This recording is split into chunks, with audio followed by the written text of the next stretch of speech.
Hola a todos. En esta ocasión nos sumergiremos en un capítulo poco explorado del cine clásico y la música mexicana, una historia que pocos se atreven a relatar, pero que también forma parte del legado de nuestros íconos.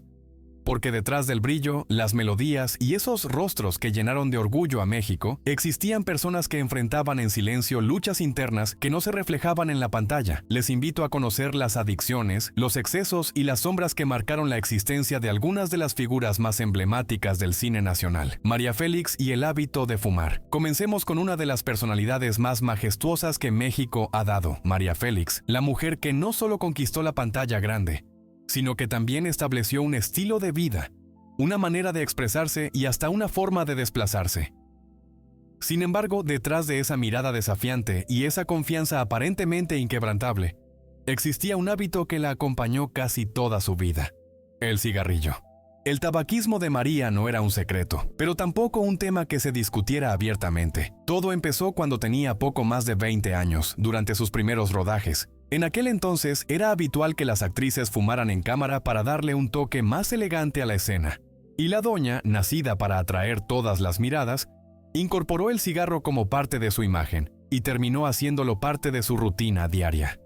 Quienes la conocieron cuentan que María podía pasar horas charlando, leyendo o simplemente contemplando el jardín, siempre con un cigarrillo entre los dedos. Fumaba con gracia, con distinción, como si aquel humo formara parte de su esencia. Era su compañía en los traslados, en los camerinos, en sus largas noches de reflexión e incluso en los momentos de soledad que nunca quiso admitir en público. A pesar de su intenso consumo de tabaco, María no falleció por causas relacionadas con el cigarro. La doña partió de este mundo de manera natural a los 88 años, tan fuerte y majestuosa como vivió. Y aunque su adicción nunca la dominó, dejó una marca profunda en quienes la rodearon, la imagen eterna de una mujer hermosa, indomable y rodeada por un sutil halo de humo: José Alfredo Jiménez y el consumo de alcohol. Si hay un hombre que sigue resonando en el corazón del pueblo mexicano, ese es José Alfredo Jiménez, el compositor que convirtió el desamor en poesía, la cantina en confesionario y el tequila en su inseparable compañero durante noches de inspiración. Pero lo que muchos recuerdan como parte del folclore de su música, en realidad fue una adicción profunda que lo acompañó desde muy joven. Todo comenzó en aquellas primeras noches en la cantina, cuando aún no era famoso y cantaba para unos pocos parroquianos que lo escuchaban atentos.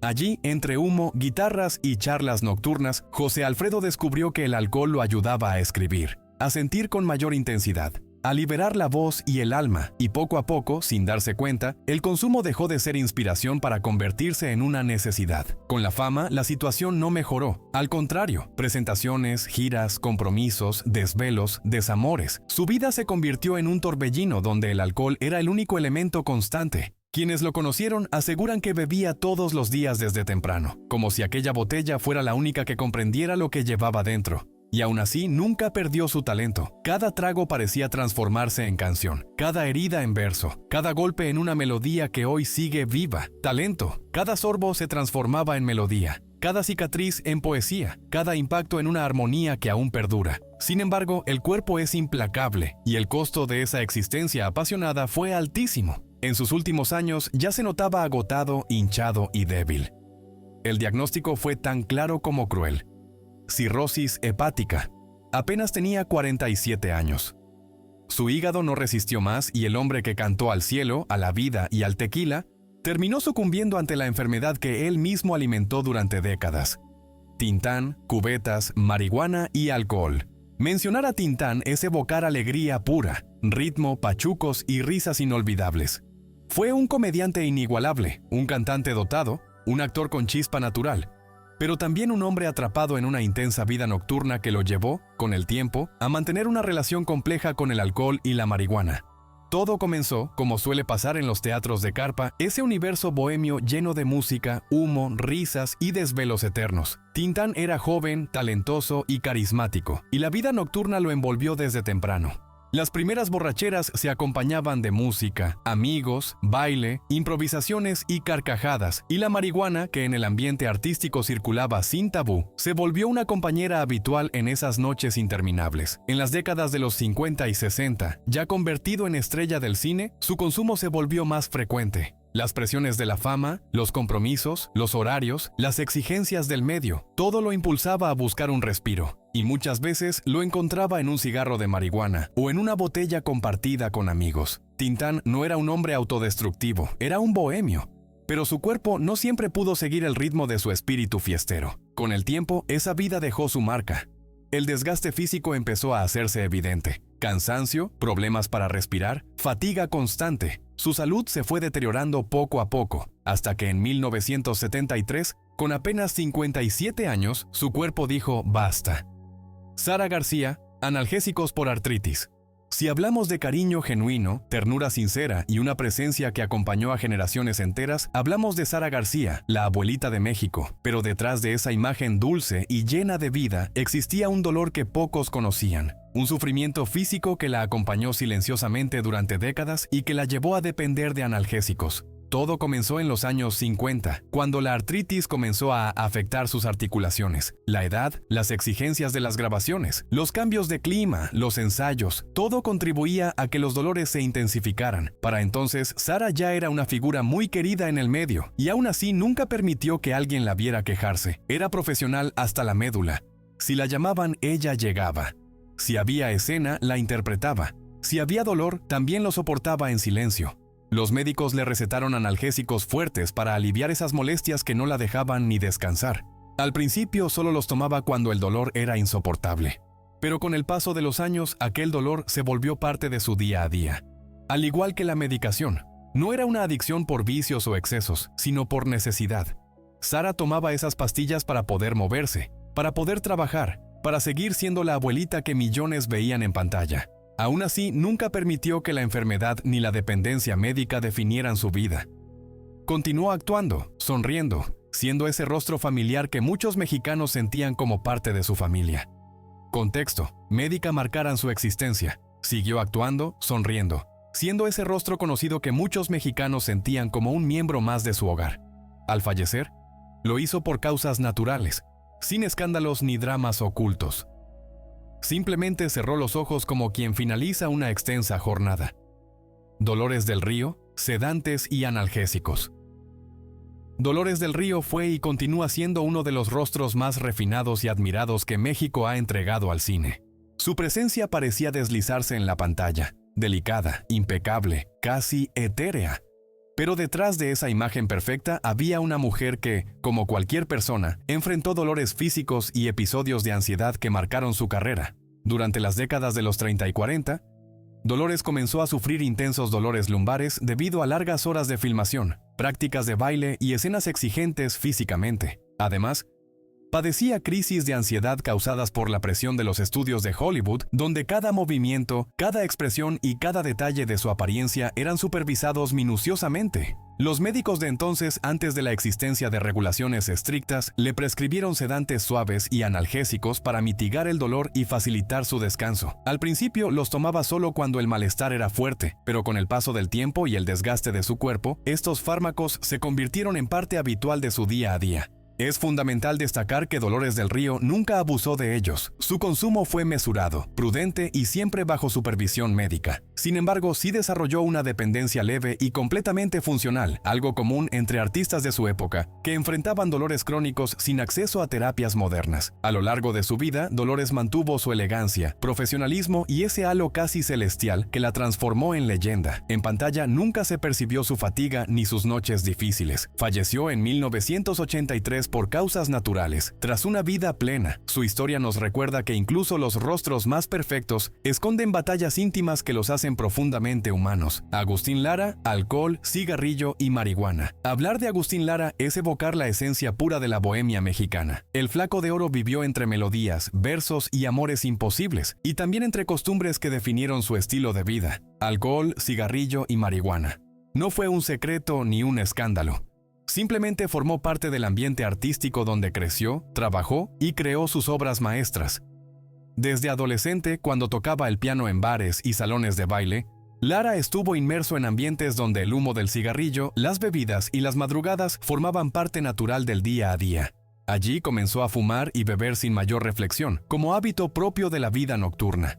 Esa etapa forjó su carácter libre, intenso y apasionado. Con el auge de su carrera, esos hábitos también se hicieron más frecuentes. El cigarrillo era casi una extensión de su mano. Podía componer canciones completas rodeado por una nube de humo. El alcohol, por su parte, acompañaba celebraciones, encuentros con músicos y noches de inspiración. Y la marihuana, habitual entre artistas de la época, se convirtió para él en un recurso ocasional que con el tiempo integró en su rutina.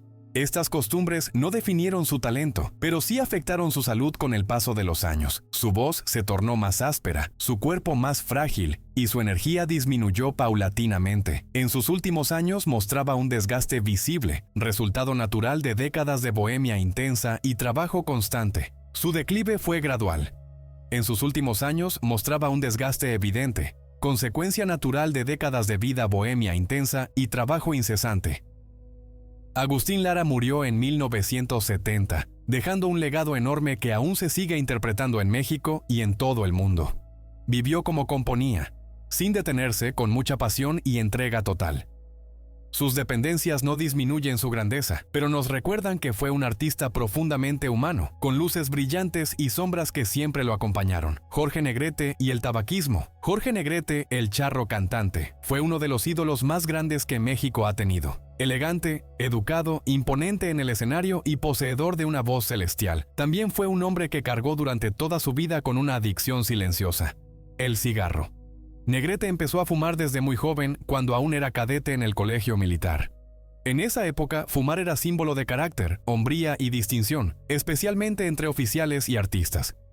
Y Jorge, perfeccionista como era, adoptó el hábito con la misma disciplina con la que ejercitaba su voz.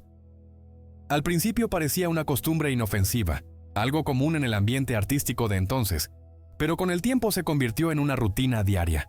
Ya en la cima de su carrera, el cigarro fue su compañero en noches sin dormir, giras, ensayos y largas jornadas de filmación. Negrete no era gran bebedor ni fiestero, pero fumaba con frecuencia. Sus colegas comentaban que entre escenas encendía un cigarro y que en los camerinos siempre había cajas enteras. Formaba parte de su rutina, de su vida, incluso de su imagen. Pero el cuerpo siempre pasa factura. Y aunque muchos atribuyen erróneamente su muerte al alcohol, la verdad es que Jorge sufrió una grave infección hepática, agravada por el desgaste físico y su tabaquismo. Su salud empezó a deteriorarse a finales de los años 40. Fatiga, pérdida de peso y fuertes dolores. El público aún lo veía fuerte, pero quienes estaban cerca sabían que no estaba bien. En diciembre de 1953, a los 42 años, Jorge Negrete falleció en un hospital de Los Ángeles. Su corazón no pudo resistir más. Murió joven, demasiado joven, dejando a todo un país de luto. Y aunque su adicción no fue la causa directa, el cigarro sí contribuyó al deterioro de un hombre cuyo talento fue tan inmenso como su entrega. Lucha Reyes y el alcoholismo.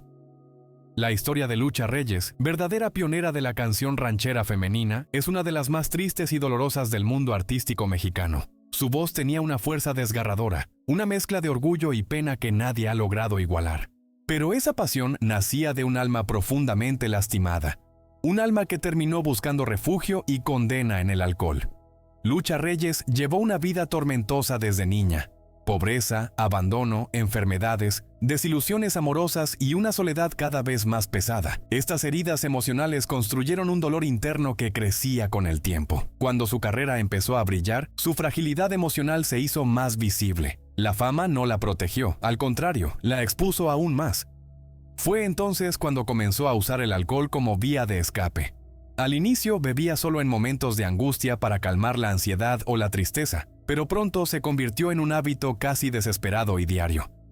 Sus compañeros relataban que podía beber desde temprano sin control y que en los ensayos llegaba con la voz apagada por las lágrimas y el tequila. El alcoholismo de Lucha se agravó con rapidez. Durante los ensayos, su voz llegaba apagada, afectada por las lágrimas y el tequila. La dependencia alcohólica de Lucha se agravó con rapidez. Experimentaba momentos de oscuridad, cambios repentinos de ánimo, crisis nerviosas y jornadas enteras en las que no podía interpretar sus canciones. Su estado físico decayó notablemente. Perdió peso y fuerza. Padecía dolores constantes, pero seguía intentando cantar, a pesar de que su cuerpo ya no le respondía. Para 1944, su desgaste era evidente. La voz que había emocionado a todo México estaba dañada y su espíritu quebrantado. Ese mismo año, con apenas 38 años, Lucha Reyes falleció en circunstancias dolorosas, atrapada entre la depresión y un alcoholismo severo. Su legado musical permanece eterno, pero su historia nos recuerda que algunas estrellas brillan tan intensamente que terminan consumiéndose en su propia luz. Pedro Armendáriz, analgésicos. Pedro Armendáriz, uno de los actores mexicanos más destacados en Hollywood y a nivel mundial, fue un hombre fuerte, imponente y lleno de energía. Su presencia en pantalla transmitía carácter, valentía y una masculinidad única. Pero en sus últimos años enfrentó una lucha cruel que lo llevó a desarrollar una dependencia inevitable a barbitúricos y analgésicos. Todo comenzó a principios de los años 60, cuando Armendáriz recibió un diagnóstico de cáncer terminal, probablemente vinculado a su participación en la filmación de De Cancre, película rodada en una zona contaminada por pruebas nucleares. Desde entonces, el dolor físico se volvió insoportable. Sufría dolores intensos, crisis constantes y una enfermedad que avanzaba sin que los médicos pudieran detenerla. Para aliviar ese sufrimiento, le recetaron opiáceos y barbitúricos muy fuertes. Era la única forma de brindarle cierto alivio. Al principio, los consumía con moderación, pero a medida que la enfermedad progresaba y el dolor se intensificaba, el uso de sedantes se volvió parte de su rutina diaria. No fue una adicción por vicio, sino por necesidad. Pedro Armendáriz simplemente no podía sobrellevar el dolor sin ayuda médica. Quienes lo conocieron aseguran que incluso en sus últimos meses seguía trabajando, sonriendo y tratando de vivir con dignidad. Pero el desgaste era evidente. Su cuerpo se debilitaba cada vez más y las pastillas se convirtieron en su única forma de resistir. En 1963, consciente de que la enfermedad había avanzado demasiado, Pedro Armendáriz tomó una decisión trágica. Puso fin a su vida en un hospital de Los Ángeles. La dependencia médica y el dolor físico se habían vuelto insoportables. Su muerte conmocionó al mundo del cine. Pero más allá del final queda su legado. Un hombre que entregó todo por su arte y cuya fortaleza solo fue superada por una enfermedad devastadora. Emilio "el Indio" Fernández, alcoholismo. Emilio "el Indio" Fernández fue una de las personalidades más influyentes, temperamentales y contradictorias de la época dorada. Director magistral, actor de carácter, amante apasionado y símbolo de la mexicanidad, pero también un hombre atrapado en una adicción que lo persiguió toda su vida: el alcohol. Fernández tenía un carácter explosivo y un espíritu indomable. Desde joven su vida estuvo rodeada de fiestas, celebraciones interminables, encuentros con actores, bohemios, escritores y políticos. En esos ambientes el alcohol circulaba con libertad, y Emilio, hombre intenso en todo lo que hacía, también bebía con intensidad. Al principio, su consumo formaba parte del ambiente artístico: brindis, convivios, noches de inspiración. Pero con el paso del tiempo, su temperamento impulsivo se combinó con el alcohol, creando una mezcla peligrosa. Contexto de inspiración.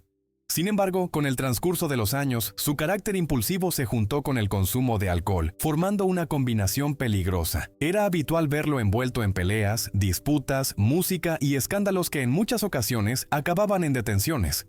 Su historial con la ley es tan reconocido como su carrera cinematográfica. A pesar de ello, el Indio continuó dirigiendo filmes inolvidables, actuando con una presencia imponente y creando imágenes que hoy representan la identidad visual del cine mexicano. Fue un genio, pero también un hombre vulnerable que nunca logró dominar su adicción. El alcohol afectó gravemente su salud. Problemas hepáticos, desgaste físico, crisis emocionales y un envejecimiento prematuro. Aunque tuvo momentos de sobriedad, siempre recaía. La bebida lo acompañó hasta su último día. Falleció en 1986 con un cuerpo agotado y una vida marcada por excesos y pasiones. Su legado es enorme, pero su historia personal nos recuerda que muchos genios también enfrentan tormentas internas invisibles. Chavela Vargas, alcoholismo. Mencionar a Chavela Vargas es evocar una voz que parecía brotar desde lo más profundo del alma. Música, un lamento, un grito, una oración. Pero esa voz tan poderosa ocultaba un sufrimiento profundo que durante décadas intentó apaciguar con una única cosa: el alcohol. Chavela llegó a México siendo una joven llena de ilusiones, pero también cargando soledad, abandono y heridas emocionales que venían desde su niñez en Costa Rica. En la bohemia mexicana encontró un refugio, amigos y una identidad que adoptó, pero también encontró el tequila, que pronto se volvió su inseparable compañero. Al principio bebía para animarse antes de cantar, luego para olvidar, más tarde porque ya no podía vivir sin hacerlo. Su alcoholismo fue devastador. Podía consumir desde que despertaba, beber botellas enteras durante el día y continuar cantando en bares, casas de amigos o donde hubiera alguien que quisiera escucharla. Las noches con Chabela eran legendarias. Risas, llantos, confesiones, música y un vaso que nunca estaba vacío. Pero ese estilo de vida la estaba destruyendo. Su salud se deterioró. Música, su voz se apagaba por momentos y pasó largos periodos sola, sin trabajo y olvidada por la industria. Sin embargo, Chabela tenía una fuerza espiritual única y a los 70 años, cuando muchos ya no confiaban en ella, logró dejar el alcohol. Lo dejó para siempre. Su renacer fue tan impresionante que regresó a los escenarios, grabó discos, viajó por el mundo y recuperó el cariño del público. Murió en 2012 con 93 años, después de haber vivido dos vidas, una perdida en el alcohol y otra levantada con el alma. Lola Beltrán, tabaquismo. Lola Beltrán, conocida como Lola la Grande, no solo fue la voz más potente de la música ranchera, sino también un símbolo de México ante el mundo. Elegante, fuerte y con una presencia que imponía respeto. También cargó con una adicción silenciosa. El cigarro, un hábito que se integró a su rutina por el estrés y la presión escénica. Lola comenzó a fumar desde sus primeras giras. Las largas horas de viaje, el esfuerzo vocal, la tensión antes de subir al escenario y el ritmo agotador de presentaciones la llevaban a buscar alivio en un cigarro. Al inicio era solo uno al día, luego varios y sin darse cuenta se volvió fumadora habitual. El cigarro la ayudaba a relajarse, a concentrarse, a calmar los nervios, pero también dañaba su voz y su respiración. Sus músicos relataban que entre canción y canción, Lola encendía un cigarro para liberar tensión, aunque sabía que no le hacía bien. Era una dependencia moderada, pero constante. Lola encendía un cigarrillo para aliviar el estrés, consciente de que no era saludable para ella. Aunque su dependencia no era severa, sí era constante. Con el transcurso del tiempo, su voz, reconocida por su potencia y perfecta afinación, comenzó a mostrar signos de desgaste. Lola nunca perdió la calidad de su canto, pero sí enfrentó problemas respiratorios que se agravaron con los años. En 1996 falleció debido a complicaciones en su sistema respiratorio. El hábito de fumar fue un factor que contribuyó a su deterioro. Lola Beltrán dejó una marca imborrable en la música mexicana, pero también nos recuerda que incluso las voces más poderosas tienen vulnerabilidades ocultas. Vicente Fernández y el alcohol. Vicente Fernández, considerado quizás el último gran ídolo de la música ranchera, vivió rodeado de escenarios, palenques, giras interminables y una fama pocas veces alcanzada. Como muchos artistas del género, convivió estrechamente con el alcohol durante gran parte de su vida adulta. Sus comienzos fueron difíciles: pequeños bares, cantinas, fiestas patronales y palenques donde el consumo de bebidas era habitual. Vicente, joven y con ansias de éxito, pronto adoptó la costumbre de beber antes o después de sus presentaciones, especialmente para calentar su voz en shows donde el público demandaba su máxima entrega. En las décadas de los 70 y 80, cuando ya era una estrella consolidada, su consumo aumentó. Entre entrevistas, reuniones y celebraciones, era común verlo con un tequila en la mano. Amigos cercanos comentaron que Vicente podía beber en exceso, sobre todo durante giras agotadoras con mucha presión y poco descanso. Sin embargo, a diferencia de otros artistas, Vicente supo poner límites. Al llegar a sus 40 años, comenzó a moderar su consumo por recomendación médica. Era consciente de que su voz era su mayor tesoro y no estaba dispuesto a perderla por excesos. Gradualmente redujo la cantidad hasta mantenerla bajo control. Vicente Fernández no murió por su relación con el alcohol. Falleció en 2021 debido a complicaciones derivadas de una caída. Su adicción no lo destruyó, pero sí formó parte importante de su vida durante muchos años. Pedro Infante. En este recorrido lleno de sombras y adicciones complejas, es imprescindible detenerse en una figura muy especial: Pedro Infante, el ídolo popular. Y desde el principio hay que aclarar algo fundamental. Pedro no padeció adicciones destructivas como alcohol, drogas o sedantes. Su único vicio, si es que se le puede llamar así, fue el ejercicio, el perfeccionismo y una dedicación absoluta a su trabajo. Una pasión que no lo dañaba internamente como a otros, pero que lo llevó a vivir al límite. Todo comenzó en su juventud cuando trabajaba como carpintero y mecánico. Era un joven inquieto, vigoroso y lleno de energía, siempre en movimiento y buscando superarse. Al ingresar al mundo del cine, esa energía se convirtió en disciplina férrea. Entrenaba durante horas, levantaba pesas, corría, boxeaba, practicaba artes marciales. Hacía lo que fuera necesario para que cada personaje fuera creíble. No fingía fuerza, la poseía realmente. Con el tiempo, esta pasión se volvió casi una obsesión. Pedro podía pasar largas horas en el gimnasio, incluso entre grabaciones. Se ejercitaba en camerinos, aeropuertos, donde fuera. sus compañeros narraban que no podía mantenerse quieto. Era como un motor incansable. Y claro, ese cuerpo imponente, ese físico atlético y esa energía arrolladora eran producto de esa entrega total. Pero ese mismo exceso lo llevó a exigirse demasiado. Sus accidentes aéreos, sus jornadas agotadoras y sus giras sin fin formaban parte de un ritmo de vida que pocos podrían sostener. Los viajes aéreos, sus extensas jornadas y sus interminables giras formaban parte de un estilo de vida que muy pocos podrían mantener.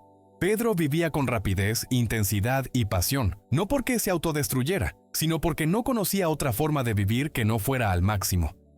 Pedro Infante falleció joven, a los 39 años, no por una adicción, sino debido a un accidente que dejó una marca imborrable en el país. Su hábito nunca perjudicó a nadie más que a él mismo en términos de desgaste. Mientras en esta lista hay relatos de excesos que acabaron con vidas, la historia de Pedro es todo lo contrario. Es la historia de un hombre cuya dedicación fue tan profunda que terminó consumiéndose por completo en su propio empeño. Al final, estas narrativas nos recuerdan que detrás de cada rostro en la pantalla había un ser humano de carne y hueso, con talentos enormes, pero también con dolores, vulnerabilidades y luchas que muchos soportaron en silencio. Algunos lograron superarlas, otros quedaron en el camino y algunos más encontraron en sus adicciones una manera de seguir adelante, aunque a un precio muy alto. Pero todos, sin excepción, dejaron una marca imborrable en la memoria del cine mexicano. Sus luces, sus sombras y su legado continúan vivos en cada canción, cada película y cada recuerdo que conservamos de ellos. Y ahora te pregunto a ti, ¿qué historia te impactó más y cuál de estos artistas aún ocupa un lugar especial en tu corazón? Déjanos tu opinión en los comentarios y si disfrutas estas historias donde los ídolos muestran su faceta más humana, no te pierdas nuestro video sobre Cantinflas, donde revelamos secretos que casi nadie se atreve a contar. Haz clic, suscríbete y prepárate porque lo que viene es increíble.